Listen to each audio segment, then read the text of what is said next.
Est-ce que tu me croirais si je te disais que beaucoup de chrétiens ne perdent pas leur combat spirituel, non pas parce que Satan est fort, mais parce qu'ils ne savent pas réellement qui combattent? Beaucoup aiment Dieu, beaucoup prient, beaucoup jeûnent, beaucoup vont à l'église, mais pourtant, ils tombent toujours dans les mêmes pièges. Ils expérimentent les mêmes blocages et ils répètent les mêmes erreurs.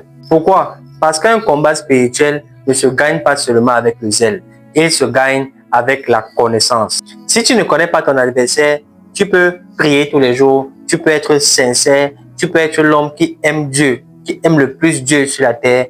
Laisse-moi te dire, tu seras un être humain qui a déjà été vaincu. Aujourd'hui, nous allons voir un sujet sensible mais nécessaire et très important, qui est Satan selon la Bible. Cette vidéo n'est pas pour le glorifier, n'est pas pour le pousser à être un héros, mais c'est pour le démasquer, pour le comprendre et te pousser toi à marcher dans la victoire que Dieu t'a déjà réservée. Mais avant d'aller plus loin, je veux que tu fasses 3 choses simples pour moi. Tu t'abonnes, tu likes et tu partages la vidéo. Le fait de t'abonner est la réponse que tu me donnes qui me montre que tu aimes réellement ce que je fais et tu veux encourager la chaîne. Le fait de liker la vidéo va pousser cette vidéo à être poussée par l'algorithme et à être vue par le plus grand nombre de personnes. Le fait de partager et écrire en commentaire va aider un frère ou une soeur qui est proche de toi et qui est également en train de combattre sans réellement connaître qui est combat. Si c'est déjà fait, entrons maintenant dans la parole de Dieu. Le mot Satan, le mot diable, le mot ennemi de Dieu ne vient pas des hommes, mais vient de la Bible. C'est cette raison que la Bible nous fait comprendre.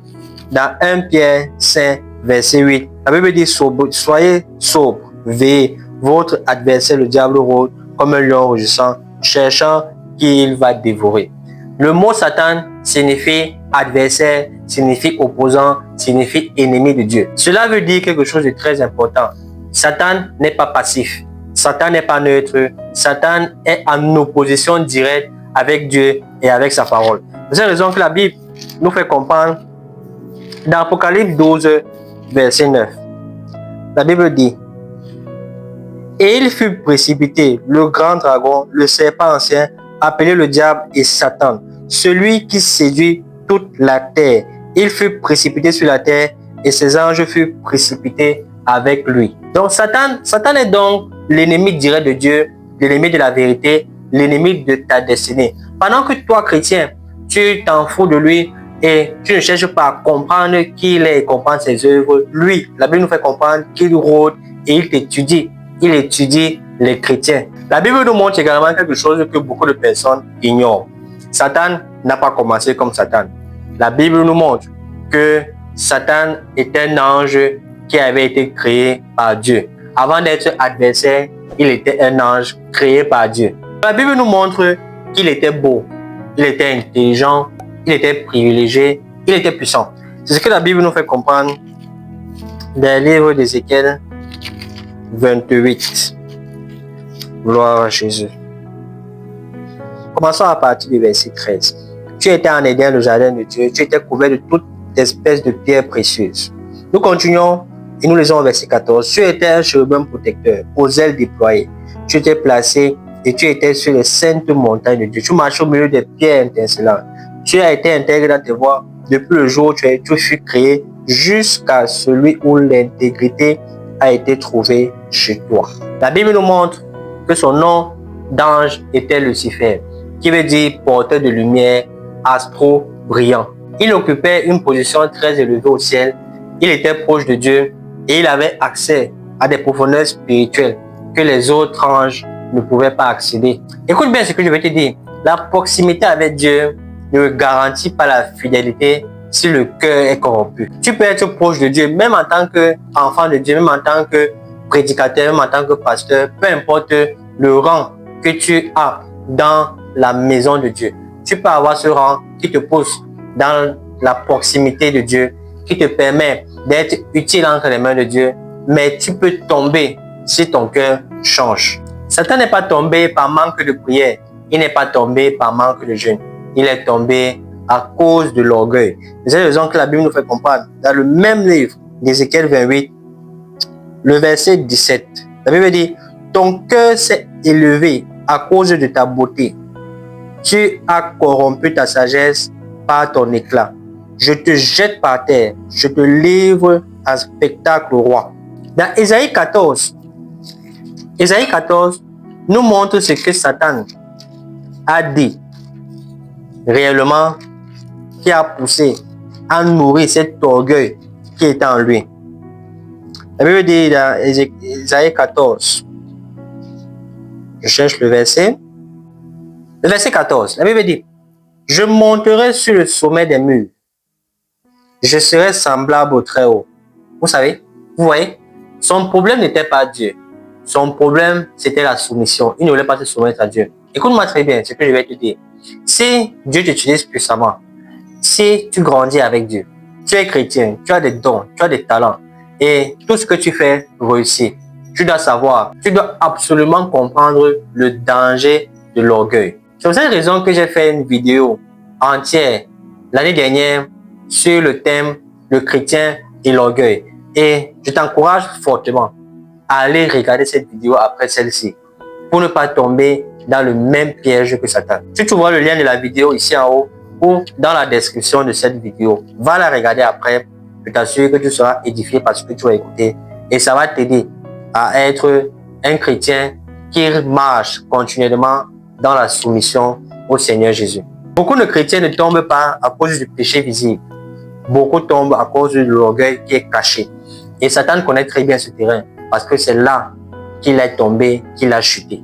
Dans 2 Corinthiens 2, verset 11, la Bible nous dit là-bas quelque chose de très important. 2 Corinthiens 11.